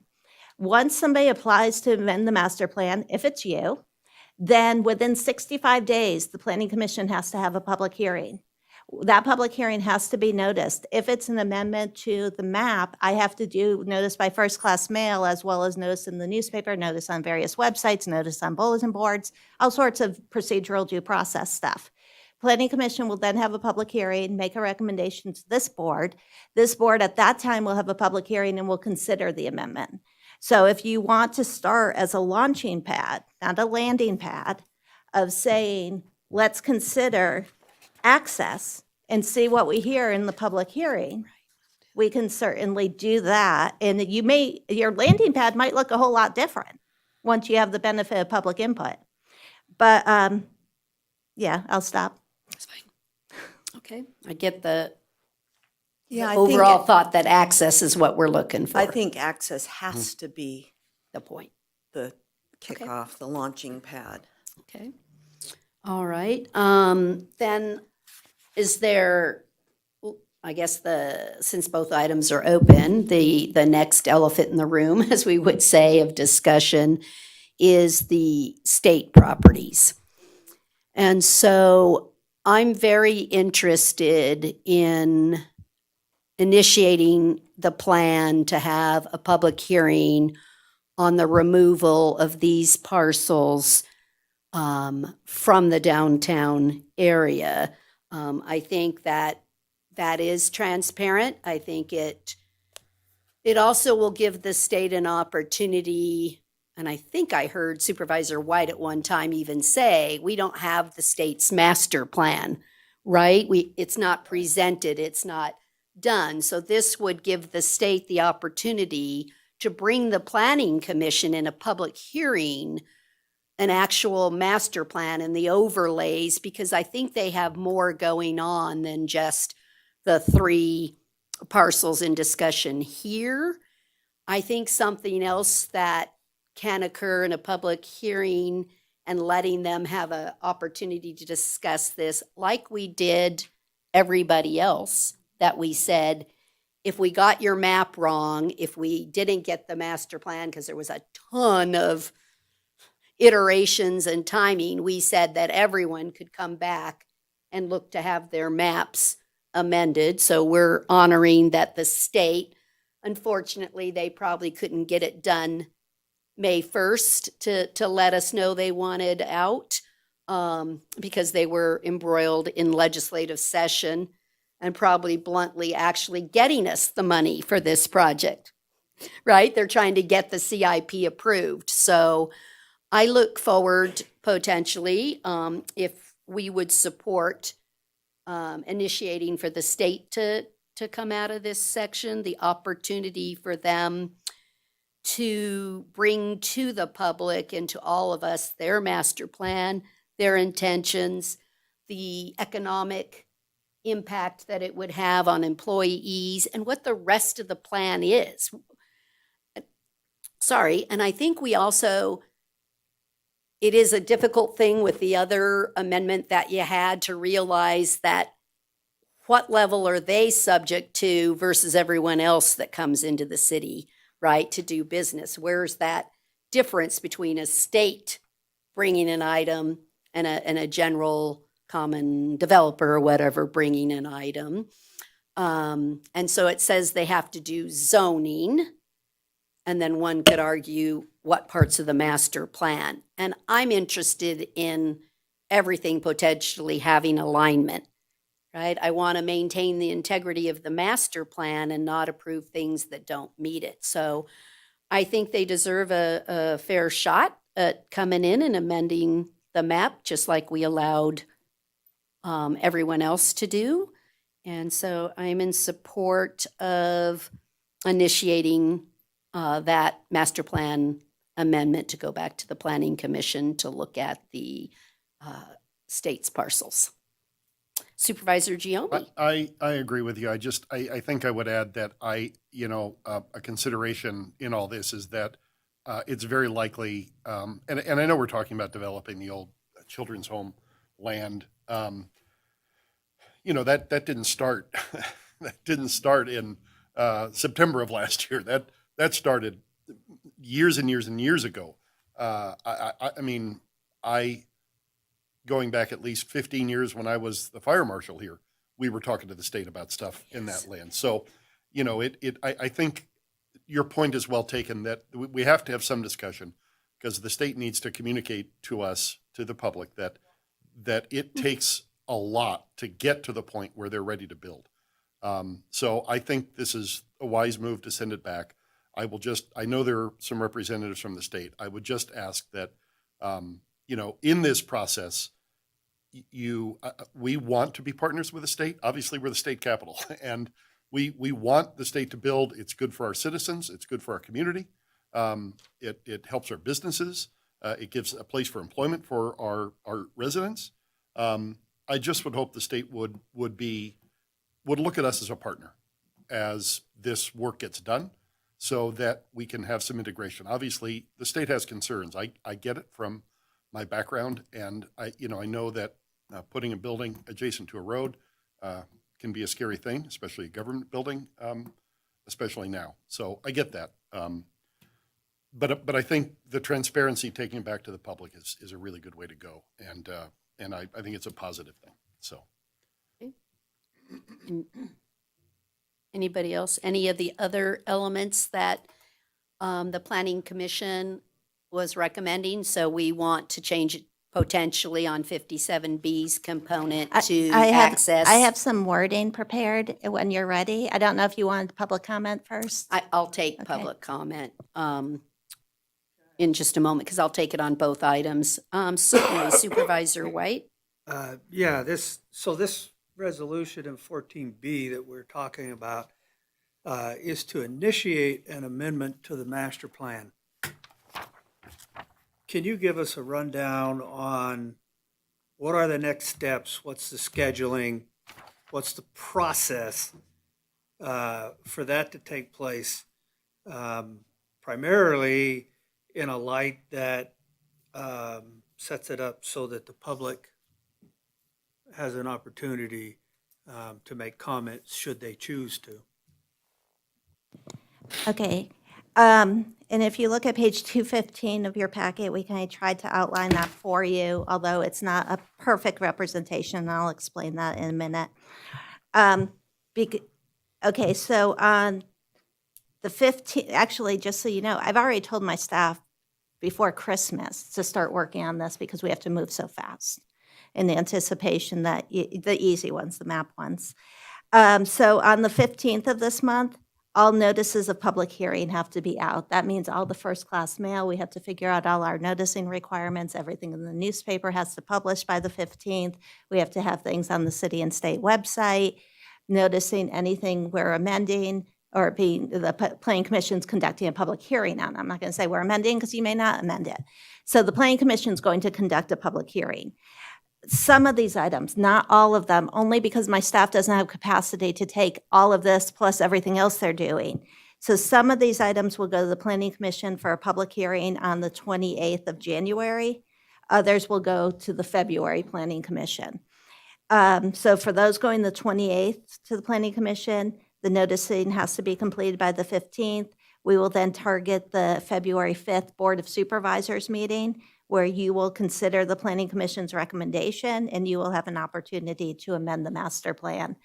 If you reach a conclusion different than the Planning Commission, there is a procedural due process component where it goes back to the Planning Commission for comment.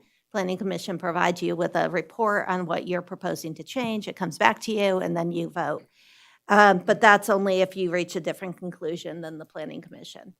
So we have not even started our procedural due process because I can't do that until I have an application. I don't have an application until you pass a resolution.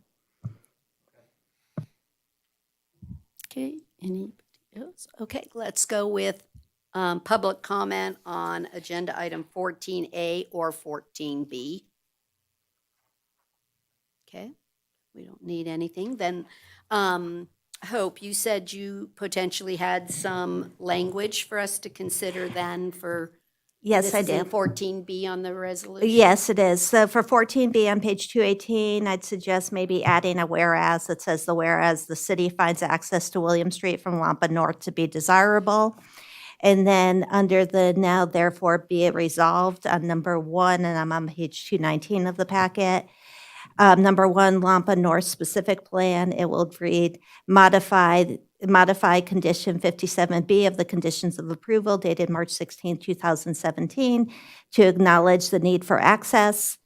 And then for number 2, Lampa North specific plan, modify section 4.5.1 Gold Dust Way connection alternative from the handbook to acknowledge the need for access. So it's fairly broad, but it's rewritten to recognize that the goal is access as opposed to the elimination of the unit count. Does that work for everyone? That language is acceptable? Okay, seemed good to me. So let's start with, oh, Would- sorry. Would those two changes to the now therefore trigger that revisit to the planning commission? The procedural due process doesn't change because right now what you're doing is determining what your application looks like. And so with those changes, you're telling me your application is to recognize the importance of access from Lampa North to Highway 50 and to recognize that you are applying to amend the master plan to modify condition 57B relative to access and section 4.5.1 relative to access. And secondly, let's be clear, this request from the state is not just the children's home property. That's correct. There's three blue. Okay. Yeah, three blue parcels there. Okay, so procedurally then, I'll take a motion first on 14A that just accepts the Planning Commission's report. I move to accept the master plan report from the planning commission as presented. Second. And a second for approval of the Planning Commission report. All those in favor, please say aye. Aye. Any opposed, say no. Let the record reflect it was unanimous. For the motion then on 14B as in boy, on adopting the resolution and including the language read into the record. Go ahead. Okay. What's my resolution? Pretty much did it. Yeah, there you go. R3. What's 3? Let's do that. I move to adopt resolution number 2025 R-3 with the amendments read into the record by Ms. Sullivan. I second. Motion and a second for approval. All those in favor, please say aye. Aye. Aye. Any opposed, say no. Let the record reflect it was unanimous. Okay, thank you. I know lots of work is before you, so I look forward to hearing the great reports from the state on your master plan. I just do want to say that the one thing I was going to comment on that we in the city are not used to is this is a separate public body that really goes through this exact same process. They're just taking it through public works at the state level and the legislature to get funding and CIPs. So they have vetted their projects and their master plans for all of this. The unusual part, and I really do respect something that Supervisor White said, is we don't ever get the presentation to us or to the Planning Commission that you worked, I don't know, 15, 20 years probably on even getting this project to fruition. So I really look forward to the opportunity for the Carson City residents to understand the project and the things that you brought forward to your system of getting a project approved. So thank you so much, everyone. Okay, we are now on to agenda item, everybody still good? 15A, discussion and possible action regarding the purchase and sale agreement between Vidler Water Company and Carson City to purchase 203.51, don't forget the 1, acres or 915.795 acre feet annually of water rights to cover our Buzzy Ranch. Ms. Boyer, are there some highlights you would like to discuss? Good morning, Madam Mayor, Board of Supervisors. Lindsay Boyer, Open Space Manager for the record. I'm excited to come before you again today. This is the second of several water rights acquisitions for Buzzy's Ranch. So as you mentioned, this is for quite a bit bigger chunk, which is great, about 203 acres, which represents just about 1/3 of the overall amount of water rights needed. So we're clipping along on this project. We've been working on it for many years. Water rights are critical to the maintenance of Buzzy's Ranch. They help maintain those historically irrigated fields, which have been irrigated for over 100 years. They maintain the wildlife habitat, the floodplain, and those aesthetics of the green pastures. So these water rights offered for purchase are from Vidler Water Company, which has been an amazing partner with Carson City over the years. They've donated open space to us, the Vidler Open Space located along the river. And then they've been very patient, working with us for many years on this acquisition. So I thank them. So the purchase price for this was determined through an appraisal done in 2024, came in just under $2,290,000. All of those funds were budgeted for fiscal year '26, and we're excited to move forward on this acquisition. So with that, I will take any questions. Does any member have a question? This is another one of years in fruition, and I often indicate one of the best things about Carson City is we have a plan and then we execute. It might take us a few years, but we are doing just exactly what we said, right? That will accumulate the dollars and then purchase the water rights. So very proud of that. Anybody? Nothing? How about any public comment?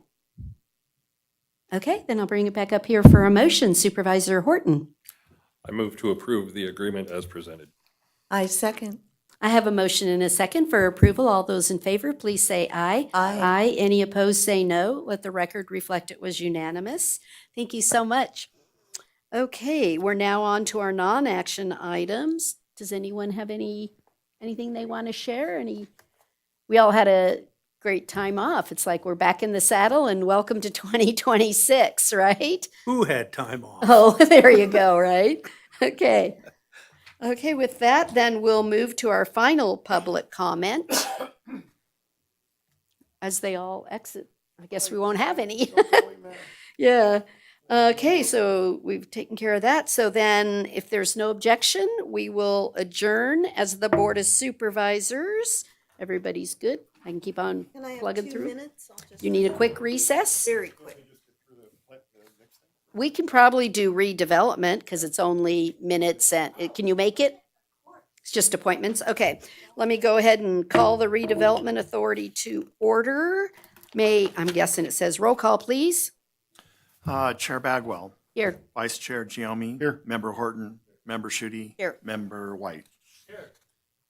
You have a quorum. Thank you so much. Is there any public comment for the redevelopment authority? Okay, seeing none, we'll move on to approval of the minutes. Yes, we are. August 21, 2025. Any corrections? Go ahead. Move to approve said minutes as presented.